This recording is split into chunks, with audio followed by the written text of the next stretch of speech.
Check-up no rádio. Check-up no rádio, hoje recebendo o médico otorrino Toênio Lobo. Doutor Toênio, seja bem-vindo aqui ao nosso Panorama 95, bom dia.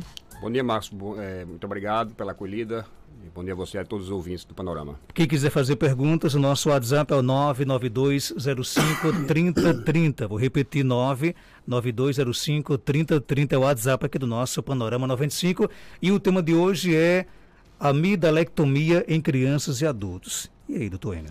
Vamos lá, vamos entender primeiro o que é amidalectomia. A amidalectomia é a cirurgia que se propõe a fazer a remoção, a retirada das amígdalas e pode ser realizada tanto em adultos como em crianças. Em crianças, especificamente, além da amidalectomia, a gente vai falar da adenoidectomia, que é a retirada das vegetações adenoides ou das adenoides, como são mais conhecidas. Primeiro vamos explicar para quem está ouvindo entender o que é a amígdala e a adenoide. A amígdala, na verdade, quase todo mundo sabe. Se abrir a boca, vai olhar e vai ver dois órgãos, um de cada lado, mais volumosos, lá no finalzinho, onde se implanta mais ou menos a língua desce para a implantação, e é fácil de identificar. Qualquer pessoa consegue ver e identificar, e a maioria das pessoas sabe o que é amígdala. A adenoide não. A adenoide, como ela não é um órgão visível, a maioria das pessoas não sabe do que se trata. Então, a adenoide, ela fica numa localização por trás do nariz. Do jeito que a gente tem aqui a narina, correspondendo à entrada do nariz. Lá no final do nariz, a gente tem as coanas, que é um orifício de saída que faz a ligação, a passagem do nariz para a garganta, para a rinofaringe, que é o comecinho da garganta. Então, nessa região aí, correspondente à saída do nariz, próximo às coanas, existe um tecido muito parecido com a amígdala, que é um tecido linfóide, ele tem, teoricamente, um papel de defesa do organismo, que são as vegetações adenoides. Então, normalmente ela tem um volume pequeno, ela não é para crescer tanto a ponto de atrapalhar a respiração da pessoa pelo nariz. Só que às vezes isso ocorre, às vezes ela cresce demais, é o que chama-se de hipertrofia de vegetações adenoides. Então esse aí é o primeiro caso de indicação cirúrgica quando a pessoa tem esse tipo de problema. Na criança, especificamente na criança, a gente tem dois motivos principais para operar: amígdala e adenoide, ou só amígdala ou só adenoide.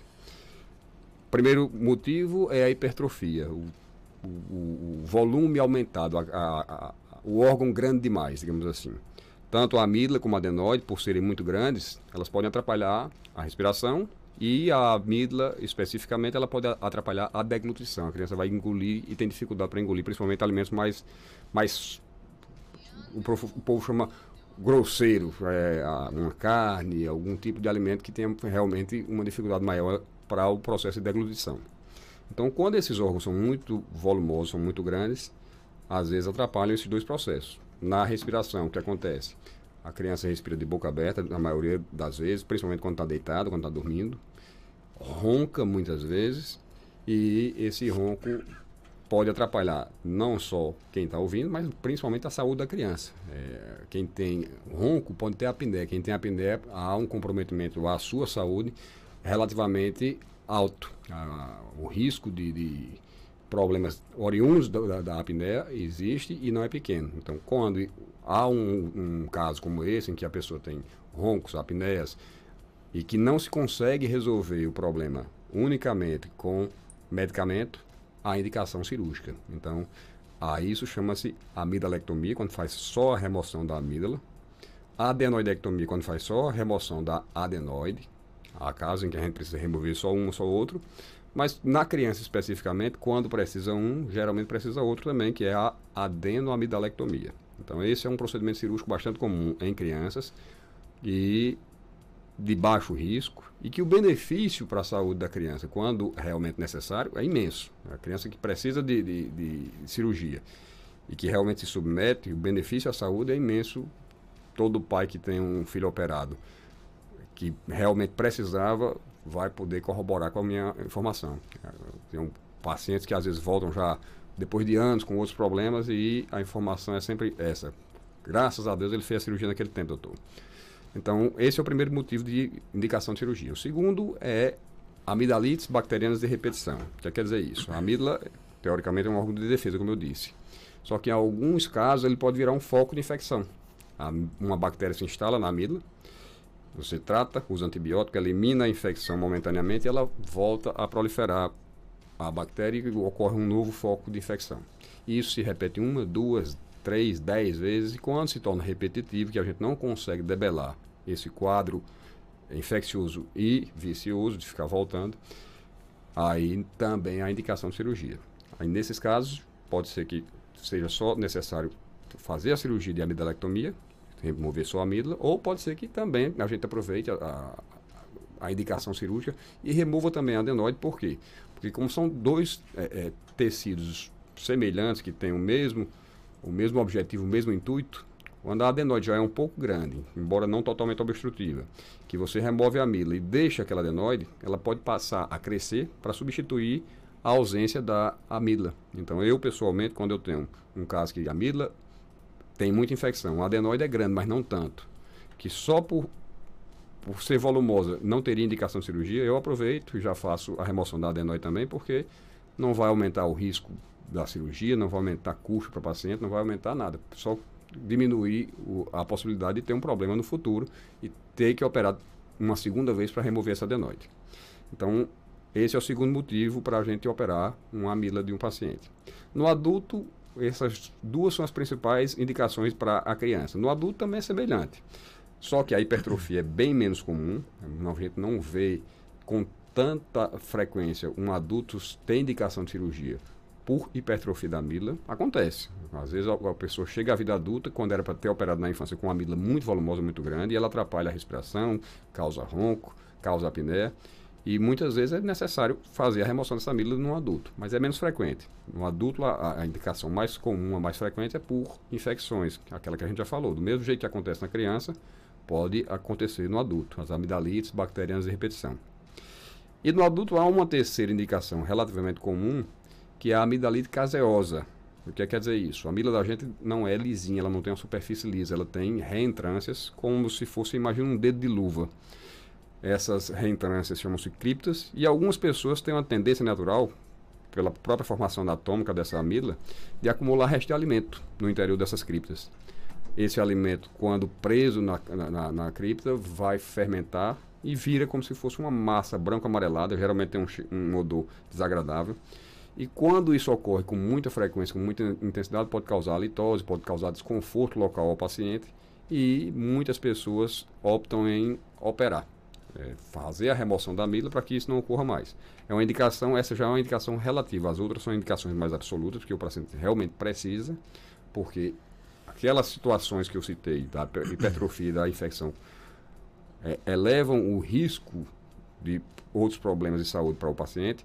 Já a amidalite caseosa não é uma cirurgia que exige ser feita porque ela não aumenta o risco de outros problemas surgirem, é só realmente do desconforto local. Então, nesse caso, a decisão de operar ou não parte muito mais do paciente do que da própria indicação médica. Mas, quando também bem indicado e quando necessário, o paciente também se beneficia bastante. Doutor Eno, qual é a função real da amígdala? É como eu disse, tanto a amígdala como a adenoide têm um papel de não grande importância de defesa inicial. Uma bactéria, um vírus que chegue à boca, que chegue à garganta, eles têm um papel inicial de combate a esses vírus. Não é tão eficiente, tanto é que se fosse assim a gente não griparia, não teria as viroses, os Covid da vida. E quando a cirurgia é necessária que faz a remoção, pouca ou nenhuma falta fazem. Então, na verdade, o papel de amígdala e adenoide não é tão importante na defesa e quando necessário a remoção, termina não fazendo falta porque outros mecanismos são acionados e suprem essa ausência. Agora, quando você retira as amígdalas, elas criam, elas nascem novamente? Não, a amígdala foi removida, não tem como crescer novamente.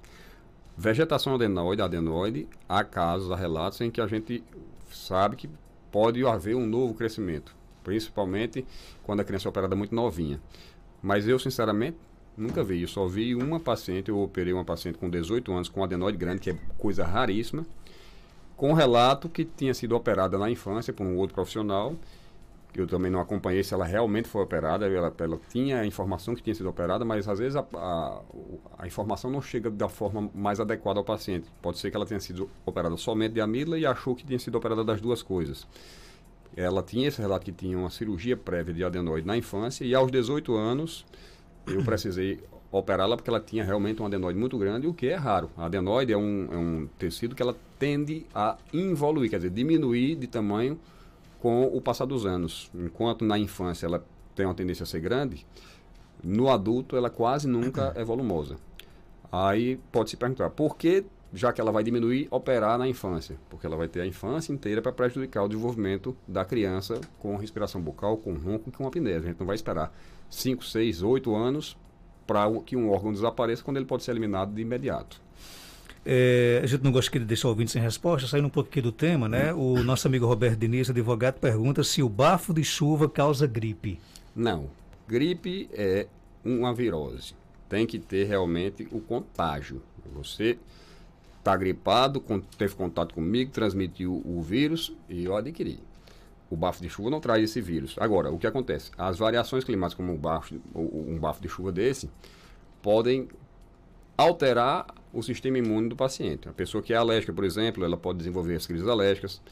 Você já estava com contato com o vírus e seu sistema imune poderia combater aquele vírus.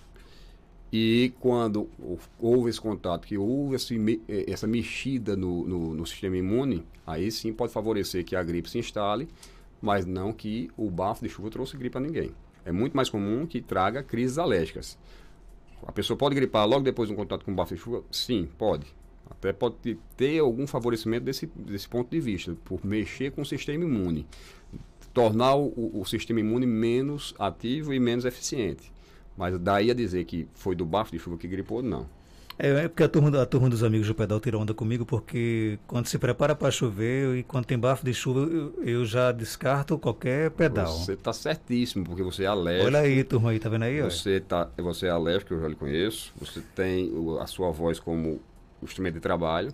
E se você se expuser a essas situações, pode ser que não tenha nem como trabalhar, porque o seu instrumento de trabalho pode ficar prejudicado. Então não tem nada a ver com que eu fui mimado na infância, não, porque realmente é questão de... Para quem é alérgico, realmente o contato com essas mudanças climáticas pode desencadear crise, sim. Ouvinte pergunta se é mito ou é verdade que quando se tira as amígdalas, a voz muda?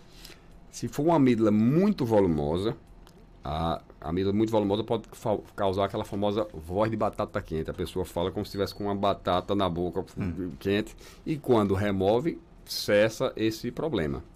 Em alguns outros casos, principalmente quando tem adenoide muito grande, a pessoa passa a ter uma voz mais anasalada. O som sai mais pelo nariz do que saía antes. Por quê? Porque a adenoide estava obstruindo essa saída. E quando a gente fala, parte da voz da gente vai sair pela boca, parte pelo nariz. Isso é natural para todo mundo. Então, as pessoas que têm adenoide muito grande, amígdala muito grande, esse som sai muito pouco pelo nariz. Ele termina saindo quase que exclusivamente pela boca. Na hora que ocorre a remoção desses órgãos, aí o som passa a sair de volta pelo nariz. Como a pessoa nunca usou o sistema velofaríngeo, o que quer dizer isso? O famoso céu da boca, o palato mole, ele, quando a gente fala, ele se movimenta também para regular essa passagem. Uma parte do ar vai sair pelo nariz, outra parte vai sair pela boca, e quem regula isso é esse sistema velofaríngeo, que o principal envolvido nesse processo é o céu da boca, o palato mole, aquela parte mole do céu da boca. Como esse sistema não era acionado, porque não tinha necessidade de ser acionado, já tinha 2 órgãos obstruindo a saída do ar, então passa a sair ar demais e a voz fica muito anasalada no início. Na grande maioria dos casos, isso é um processo autolimitado. A pessoa começa com essa voz excessivamente anasalada nos primeiros dias, com o passar do tempo, 15 dias, 20 dias, 1 mês no máximo, resolve totalmente o problema sem precisar de ajuda externa nenhuma. Em alguns casos, essa voz permanece excessivamente anasalada e aí é necessário a introdução de um tratamento de fonoterapia. Estimular o uso desse sistema velofaríngeo para que essa regulação seja bem feita. A nossa ouvinte pergunta, ela diz que tem muita dificuldade em respirar pelo nariz, respira pela boca e ronca muito. Pode ser adenoide? Se for criança, pode ser. Se for adulto, não é a primeira hipótese. A gente não vai pensar em adenoide como primeira hipótese. Em adulto, há muitas causas de obstrução nasal. Vamos enumerá-las, as principais pelo menos. Hipertrofia dos cornetos, que é o que o povo chama de cartucho. Dentro do nariz a gente tem uma estrutura chamada corneto, que todo mundo tem, e é para ter um volume, e às vezes ele é grande demais e atrapalha a respiração.